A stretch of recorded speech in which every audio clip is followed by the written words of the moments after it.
Story 1. When I was about 9 years old, I lived with my mom and little sister in a small house in a quiet town. The street was mostly safe, and kids would ride their bikes outside in the summer. But even back then, there were things that didn't feel right about the house. My mom used to say it was old, and old houses make noises. But some of the things I remember from that time didn't sound like house noises. They sounded like something else. Something I still don't really know how to explain. It started one night when I couldn't sleep. I was lying in bed with the blanket pulled up to my chin, staring at the glow-in-the-dark stars on my ceiling. My room was small, with just a bed, a dresser, and a toy chest near the window. I watched the shadows on the wall from the trees outside, swaying in the wind. But then I noticed one shadow that wasn't moving. It sat low in the corner near my toy chest. At first, I thought it was a pile of clothes or one of my big stuffed animals. I almost laughed at myself. But then I blinked, and the shadow was gone. A cold feeling crept through me, the kind of cold that comes from inside your body, not from the air. I hid under the blanket until I fell asleep. The next morning, I saw my toy chest standing wide open. I never left it open because my mom would yell if toys spilled out. I closed it without saying anything. A few weeks later, my sister, only 5 at the time, casually told my mom she didn't like the man in the closet. I froze when she said it. My mom brushed it off, saying little kids imagine things. But my sister's face told a different story. She said he stood in the closet at night and whispered words she couldn't understand.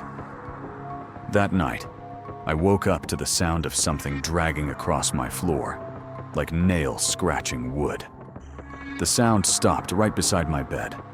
I didn't dare look over the edge, too afraid of what might be waiting.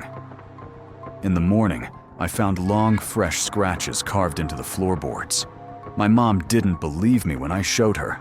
She said I must have been playing with something sharp. The nights got worse. Whispers came from my closet, soft but constant, like a radio left on low. Sometimes my sister would cry, pointing into the corner of her room, saying, "He's there." I never saw him, but I believed her. The scariest night came in winter. I woke to find my bedroom door open, though I always shut it. The hallway light flickered out, and I heard footsteps stop outside my door. The door creaked, and a tall, dark shape leaned in, only its head poking through.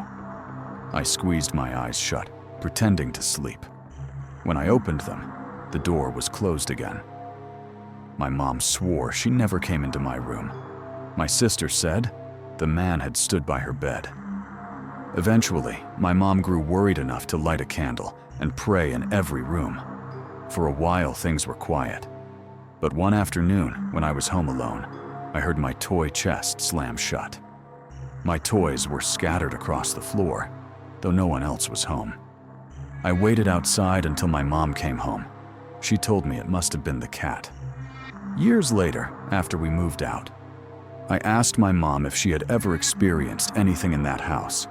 She hesitated, then admitted she had sometimes woken to see a shadow standing in her doorway. She thought it was a man, someone who used to live there. Even now as an adult, when I think back, I feel sick in my stomach. It wasn't imagination.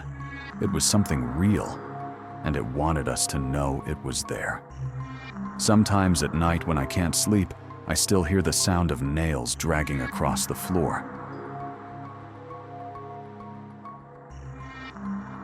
Story 2. When I was 10, my family moved into a bigger house after my mom remarried. It was newer, in a quiet neighborhood, and I thought I would be happy there. At first, everything was normal. Then the little things started. My room was at the end of the hall with 2 big windows and a deep closet. The first night I slept there, I woke to the sound of soft shuffling inside the closet, like clothes brushing together. I told myself it was the house settling, until I saw the closet door tremble, as if someone had pressed lightly against it from inside. The next morning, it was cracked open. My mom said maybe the air vent pushed it. But I knew better. Soon after, I began hearing tapping on the window glass. At first, I thought it was branches, but when I looked, there were no branches anywhere near the window, and my room was on the second floor.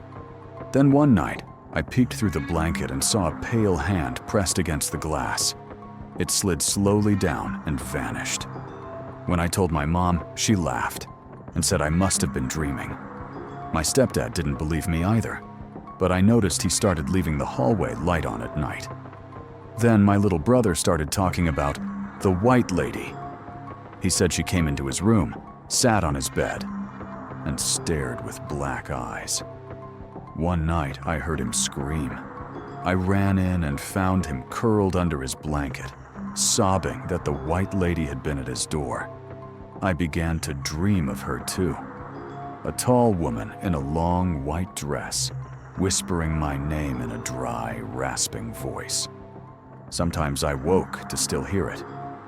One night, I opened my eyes to find her standing at the foot of my bed, her head almost touching the ceiling, her hair stringy and black, her face pale as chalk, her eyes two black holes. She leaned closer, and I felt her cold breath. I shut my eyes until she was gone, but my closet door was wide open. The worst night came during a storm. Rain pounded the windows, and I woke to hear my window lock turning by itself. Slowly, the window slid open. The white lady floated inside. Her feet never touched the floor. She leaned down until her face hovered inches from mine and whispered my name. This time, I screamed.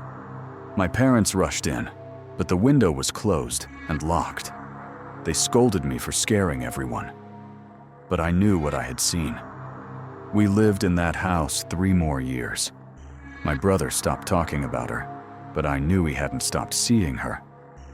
Even now as an adult, when it storms at night, I can't shake the fear that she might appear in the corner of the room, whispering my name. Story 3. When I was 8, I loved riding my bike after school. Down the block was a house with a long driveway. An older man often stood there, wearing a hat, watching the street. He never stepped off his driveway. When I passed, he would call out to me, ask about school, ask about my bike. He even told me jokes. We never spoke face to face. My mom never let me cross the street alone. But the man seemed to know small things about me. That I had a little brother, that my dad had a new car. I thought he was just an observant neighbor. One day, he admired my new red bike and said we'd race to the corner someday. But then he stopped appearing. The driveway was empty. Curtains closed. Days later, I saw a woman in the backyard. Eventually, I gathered the courage to cross the street. She was surprised to see me and asked what I was doing. I told her about the man in the hat. She grew quiet and said he sounded like her husband. But her husband, she told me, had died the year before. His name was Harold. She showed me a framed photo. It was him. Same hat, same smile. But in the photo, he had a scar running across his cheek. The man I'd spoken to for weeks had no scar. I left quickly, shaken. That night, I couldn't sleep. I kept hearing his voice in my head, the way he said my name. A few nights later, I woke to that same voice outside my window, calling my name through the rain. My mom told me it was the wind. My dad checked the locks, but I knew what I heard. I never stood in that driveway again. Years passed, and the house changed owners.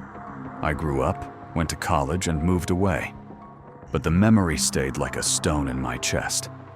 Even as an adult, I sometimes wonder if I really spoke to a ghost.